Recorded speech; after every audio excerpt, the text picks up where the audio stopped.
This is Jamie Dyer welcoming you to another edition of the Quo-Cast.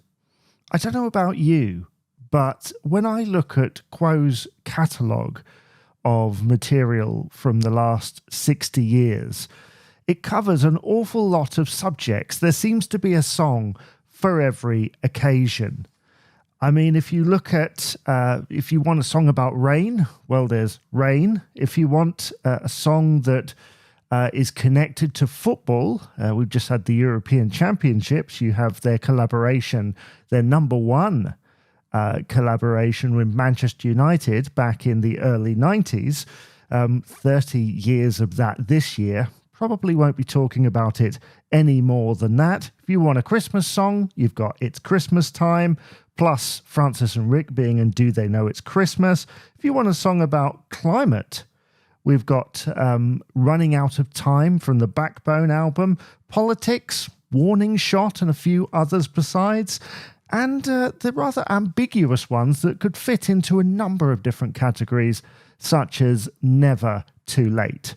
But did you know that there is actually, with the Olympics coming up, it got me thinking about the time that Status Quo released a single which tied in with it. And while it wasn't, as far as I know, it wasn't officially endorsed or anything, certainly once you see the name of the mix, I think we know kind of the marketing that went in there and the timing of it, because the album Quid Pro Quo was released in 2011, middle of 2011. Remember it well, loved the album, had so many great tracks on it. Two-Way Traffic, Rock and Roll and You, Dust to Gold was quite popular. Better Than That, Can't See for Looking. Am I missing one? There is one. Let's Rock as well, with that horn section. And then towards the end of the album, in my personal opinion, it kind of peters out a little bit. You sort of have Moving On and Reality Check and that type of thing. And then it kind of peters out. We have 2 or 3 tracks at the end, if you're not counting In the Army Now, that re-recording. You've got It's All About You and My Old Ways, kind of fillery, in my opinion. And paired with them is The Winner, which is a Rossi Young composition, as are the 3 tracks on the end of that album, the 3 original tracks. And it's quite an uplifting little tune. It's got a catchy hook at the beginning. The idea of the winner, you know, and the lyrics are kind of interesting and fun. And then you've got that yeah bit in the middle, which is kind of hooky. You know, it's a bit more commercial than some other parts of the album have been. I mean, just think of the beginning of Moving On, even though that was a single, wasn't it? Now I think about it. So they released a number of singles from that album, mostly, I think, for radio play. Two-Way Traffic, Rock and Roll and You, Better Than That, and Moving On.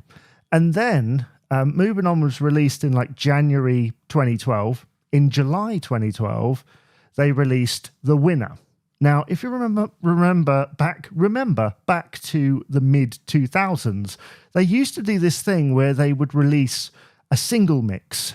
So this is something that differed from the album version, designed to kind of stand out on the radio. They'd add elements, they'd turn some elements up, and they'd cut things just so that it's a bit more precise, you know, and condensed, to get the maximum punch when you hear it on the radio. Well, The Winner was one of those songs because it added a number of things. It beefed up the sound a little bit. I think the drums are a tiny bit louder. They sound different anyway. The vocal track sounds the same. It sounds like exactly the same performance and recording. And there's addition of extra vocalists. I think there's female vocalists as well as male vocalists in there that kind of just raise up those na-na-nas at the beginning. And there's, it just a little bit higher in the mix. There's some harmonies in there. I think you can hear Rick on certain lines, some of the other band members harmonizing in the middle there of lines, just lifting it slightly. And this was released a couple of weeks before the 2012 Olympics in London. And the mix that they called it was the Podium Mix. And when you look at the cover art for this, it was a digital-only single from what I can gather.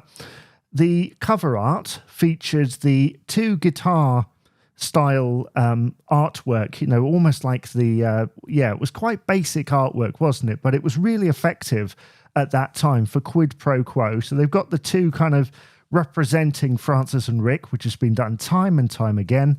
And they're on a podium, essentially. So, yeah, it's a tie-in.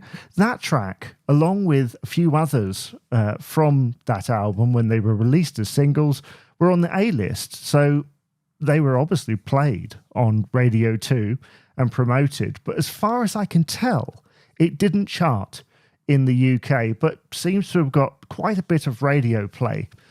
Tell me, did you hear the winner at any point during the 2012 Olympics? I feel like there were certain songs that you were hearing, like the Emily Sandé one. You heard that quite a lot. Read all about it. And Lightning Bolt. You were hearing that kind of thing at that time. I don't remember ever hearing the winner. So where does this stand up? Well, it's it's probably one that's been forgotten, I think, simply because it's after the success. It's like the fourth or fifth single out of Quid Pro Quo, which, to be honest, is never really a huge success, is it? But the fact that they remixed it and did it and almost sold it as a brand new product, and that's what it kind of feels like, despite the vocal track being exactly the same from what I can gather. It's sold as a brand new product, and it kind of is.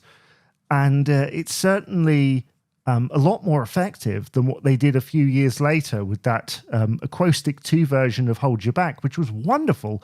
But when they released it to radio stations at Christmas and they added jingle bells and stuff to make it sound more Christmassy, at least with the winner and the addition of crowd sounds and everything, all of the subject matter of the song and the vibe all match perfectly.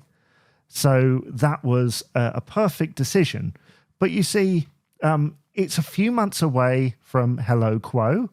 It's less than a year away from what would become known as the Frantic Four reunion tour and all the stuff that goes with that.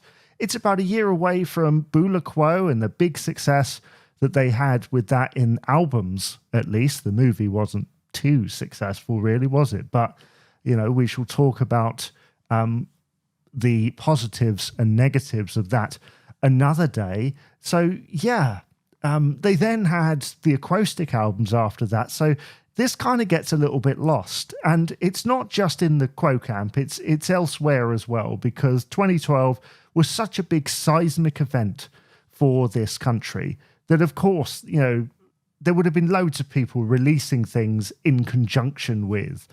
And some of these things just get left out. Do you like the winner?